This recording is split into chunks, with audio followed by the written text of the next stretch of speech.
जय श्री कृष्णा। आशा करता हूँ कि आप सभी लोग अच्छे होंगे। आज की कहानी है सीखो कुछ इस तरह जैसे हमेशा जीना है। कुणाल और फिरोज ग्रेजुएशन की पढ़ाई ख़त्म करके अपने जीवन के नए सपने बुन रहे थे। पढ़ाई ख़त्म करने के बाद दोनों दोस्तों ने एक ऑटोमोबाइल्स की दुकान खोलने का फैसला लिया। एक दिन उनकी दुकान पर एक बुज़ुर्ग आता है। बुज़ुर्ग के पहनावे से और उसके हाव भाव से वह काफ़ी अच्छे घर का लग रहा था। वे दोनों दोस्त उस बुज़ुर्ग से पूछते हैं, सर क्या काम है, हमें बताइए। बुज़ुर्ग कहता है, मुझे कोई काम नहीं करवाना, बल्कि मैं भी एक ऐसी दुकान डालने की सोच रहा हूँ।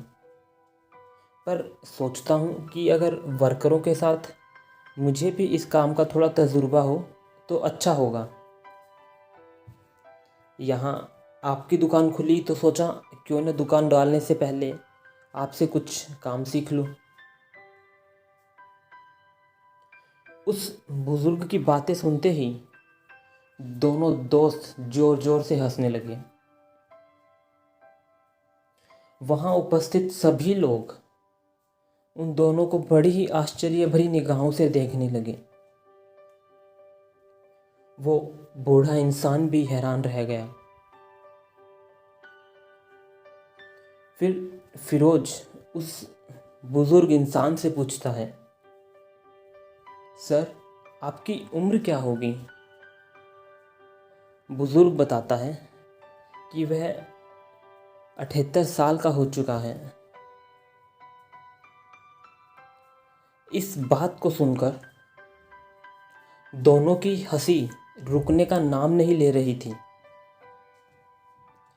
थोड़ी देर हंसने के बाद फिरोज ने कहा, आपका एक पैर कब्र में है और चले हैं गाड़ी का काम सीखने।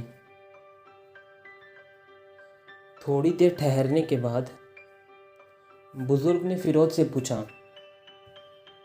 बेटा तुम्हारी दुनिया में आने की तारीख क्या थी? तुम्हारा जन्म कब हुआ था? फिरोज ने बताया 13 जनवरी 1995। और ऐसा बोलकर वह फिर से हंसने लगा। बुजुर्ग ने मुस्कुराकर फिर से पूछा, और तुम्हारी दुनिया से जाने की तारीख क्या है? फिरोज यह सुनकर थोड़ा नाराज़ हुआ। उसने पूछा, यह कौन बता सकता है कि आप दुनिया से कब जाओगे? बुजुर्ग ने कहा, नहीं कोई नहीं बता सकता। तब फिरोज ने कहा, तो आप हमसे ऐसा बेतुका सवाल पूछ क्यों रहे हैं? बुजुर्ग, बिल्कुल सही। यहाँ दुनिया में आने की तारीख सबको पता है, लेकिन दुनिया से जाने की तारीख किसी को नहीं पता। तो अब यह कौन तय करेगा कि मेरे पास और कितना वक्त है? ये तुम तय करोगे या फिर मैं तय करूँगा? बुजुर्ग की बातें सुनकर दोनों के दोनों बिल्कुल खामोश हो गए और उस बुजुर्ग आदमी की बातें बड़े गौर से सुनने लगे। बुजुर्ग व्यक्ति ने कहा, हो सकता है कि मेरे जाने का समय निकट हो, और ये भी हो सकता है कि मैं तुमसे और भी ज़्यादा वर्ष जीऊँ। दोनों को अपनी गलती समझ में आ चुकी थी। तो इस कहानी का उद्देश्य सिर्फ यही बताना है कि किसकी ज़िंदगी कितनी लंबी है ये किसी को नहीं पता।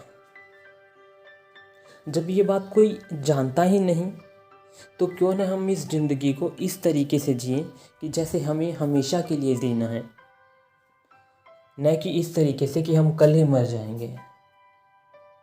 इसलिए हमें कभी भी कुछ भी नया सीखने से पहले, कुछ भी नया करने से पहले ये नहीं सोचना चाहिए कि हमारी उम्र हो चुकी है। अगर हम में जज्बा है तो हम किसी भी उम्र में कोई भी काम कर सकते हैं। आशा करता हूँ कि आपको कहानी पसंद आई होगी। राधे राधे।